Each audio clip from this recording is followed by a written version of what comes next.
Hey folks, it's Ben. We're back here again. We did the exterior plastic on the inner door here, but we do have a screen door. And thanks to our cats and or age, it has begun to fail. So we've got large gaps in the screen here and here where cats have climbed on it. And long story short, it's no longer safe for mosquitoes. They just kind of walk right in. So today's project is to actually replace the screen with a new one. So we're actually going to take the door off the wall, set it down on the ground, take everything off, re-square the door, apply the new pet resistant screen, which is a very thick plastic we've had a lot of luck with, reassemble everything and then reattach it there. We're planning on painting all the trim of the house a little bit later this year, so we're not going to paint this door. We're just going to get the new screen on it. So first thing for the screen door we've got to do is undo the spring, which is pretty easy to do. We'll just set that aside. Now it's T-braced, so that's handy. Next we're going to unscrew the hinges.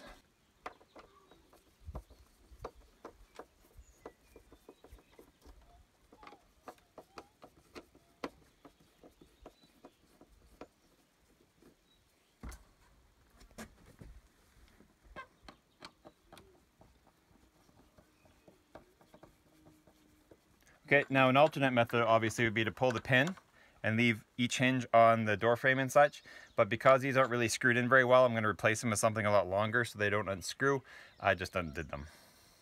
So this is a metal screen, so my guess is that it was actually held down by the pieces of trim wood you see here. It might be stapled, but long story short, we'll be putting this back, but we're going to be stapling ours in, but you got to take it off. So now I'm going to go around and undo all the screws and get all the trim off of it.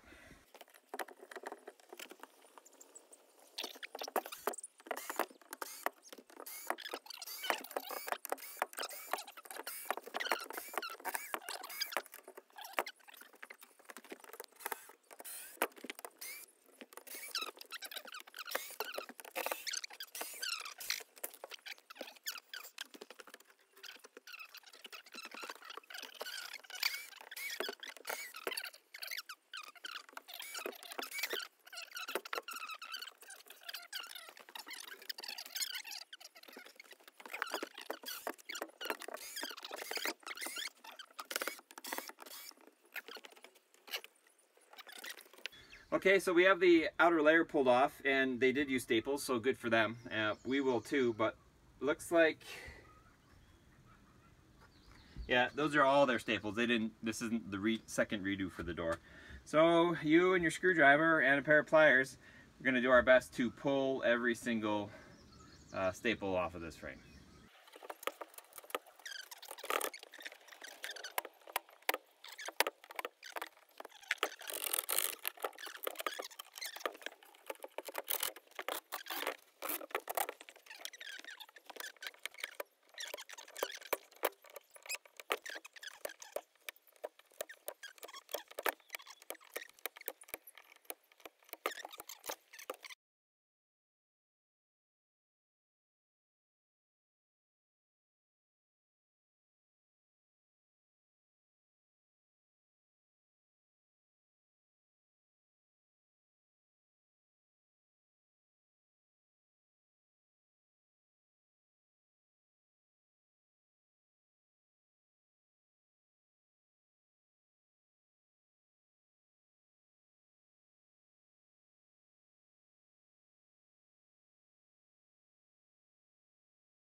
Okay.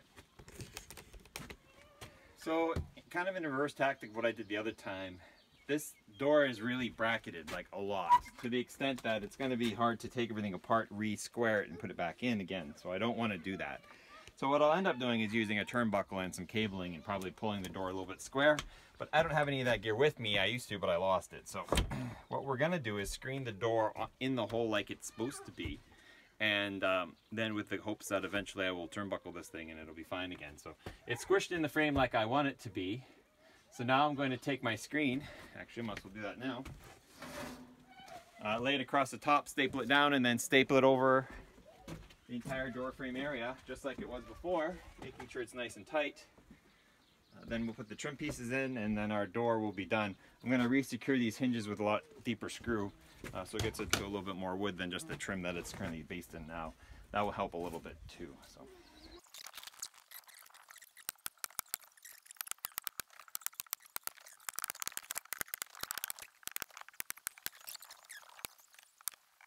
Okay, so we got it stapled. I didn't go as crazy with the staples as the previous people.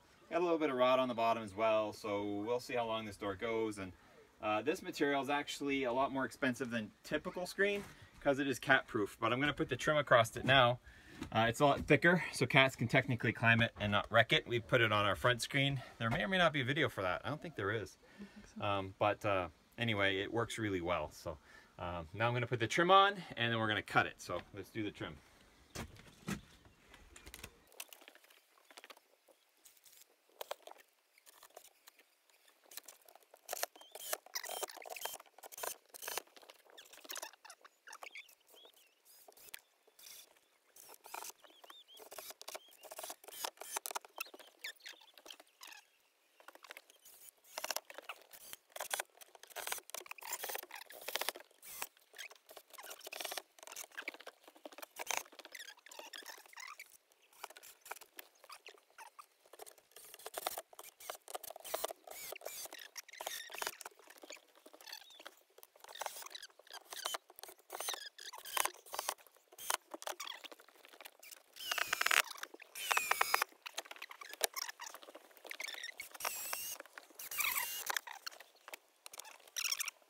So I got a relatively sharp blade here.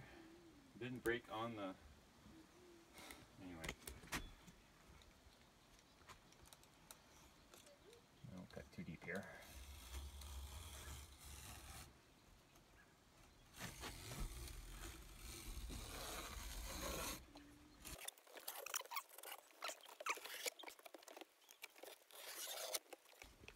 Cool. There's our finished screen door. Looks just like the old door, except now it's black. It's not full of holes, and we'll keep the mosquitoes out. If you guys have any questions, feel free to ask. I don't do this for a living, so I can help you as much as I can. Subscribe to our channel, Red Barn Homestead, or Turbo 231, depending on which one you view this one on. And be sure to comment if you like it. I already said that. You should like it. Click the like button, that'd be cool. I love interaction with our people who watch YouTube videos. And I still need a good tagline, so have a good day.